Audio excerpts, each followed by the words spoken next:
Hello বন্ধুরা, আজকে তোমাদের সাথে শেয়ার করব আমার মায়ের হাতের রান্না রুই মাছের ঝাল। মা প্রথমেই রুই মাছগুলোকে ভেজে নিয়েছে, তারপর কড়ার মধ্যে সর্ষের তেল দিয়ে গোটা জিরে ফোড়ন দিয়েছে। পেঁয়াজগুলোকে হালকা করে ভেজে নেওয়ার পরে একে একে মশলাগুলো দিয়ে দিচ্ছে। হলুদ, সামান্য আদা রসুন বাটা, হলুদ গুঁড়ো, জিরে গুঁড়ো, লঙ্কা গুঁড়ো দিয়ে ভালো করে কষিয়ে নিচ্ছে। তারপরে একটু সামান্য জল দিয়ে ঢাকা দিয়ে রেখেছিল কিছুক্ষণ। তারপরে গোটা গোটা কাঁচা লঙ্কাগুলো দিয়ে ভালো করে আবার একটু নাড়িয়ে চাড়িয়ে অল্প একটু ভিনিগার দিয়ে দিয়েছিল। তারপরে আবারও জল ঢেলে মাছগুলোকে দিয়ে একটু ফুটতে দিয়েছিল। তারপরেই ব্যাস, আর কি, আমি চলে গেলাম একটু বাগানে ধনেপাতা নিতে। সো এই আমাদের বাগানে ধনেপাতা গাছগুলো থেকে একটু ধনেপাতা ছিঁড়ে নিলাম।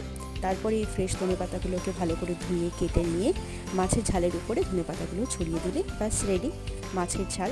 কেমন লাগলো অবশ্যই